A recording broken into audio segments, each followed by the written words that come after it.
comes tomorrow. Hey everyone, hope your day is going well, and if not, let's try to make it a little better.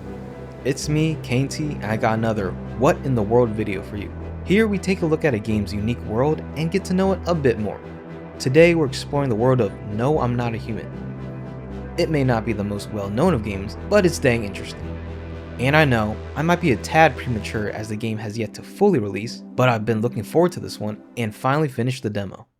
So what is this game? Well, it's a first-person, horror survival point and click. I know, it sounds kind of strange and a mouthful, but I promise you it's a great amalgamation. Set in the end times, No, I'm Not a Human depicts a world where the sun is ever increasing temperature with no stop in sight. It's actually at a point where Earth's inhabitants are forced to remain indoors during the day. But when night comes around, people are free to roam wherever they please. And you may think the heat is the biggest thing to fear, but because of these events, entities known as the Visitors are emerging from underground. They appear just like humans, but the public has been heavily advised to distance themselves, and under no circumstance should they be allowed inside. And this is where you as a player come in. You take the role of an average individual trying to survive through these end times while others come to your house seeking refuge. Though you think you just board up and refuse to invite anyone in, that would not be wise. Holding out alone sets you up as an easier target for the Visitors. So your best course of action is to let others in, and do your best to vet each one of them. Like I mentioned before, Visitors look just like humans, but there are telltale signs to test if you are wary of your new guests, which you should be. With each passing day you tune into the news broadcast, and that's how you learn that Visitors have perfectly white teeth, dirt under their fingernails, bloodshot eyes, hairless armpits, and they appear blurred in photos. Testing can only be done during the day with limits to how many tests can be conducted, so you're going to have to use some deductive reasoning to weed out the imposter. And if you think you finally narrowed it down, then you have no choice but to take out your double-barrel shotgun and execute the culprit. Otherwise, they'll start picking off your other human guests one by one. But with great power comes great responsibility, as you could end up eliminating an innocent soul. No, I'm Not a Human's world is a rather bleak one. People are ragged and haggard just trying to make it by. Violence and crime is at its peak.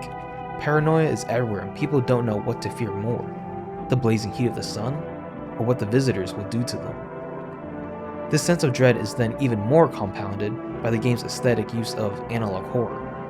It helps paint an eerie and disturbing environment with the seemingly calm yet somber track in the background.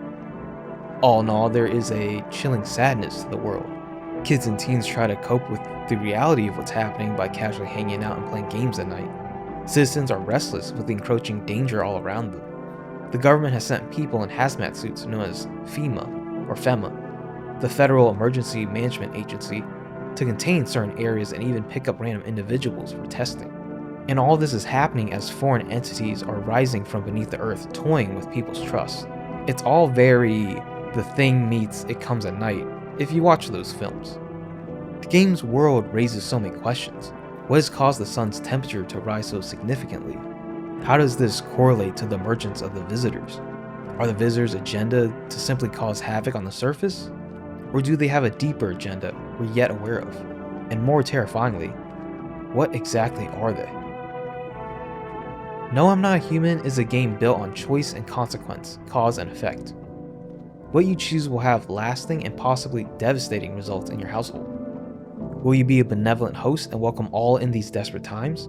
Or will you succumb to your paranoia and eliminate all who enter to ensure no Visitors can harm you? If any of this interests you, give the game a shot and download the demo.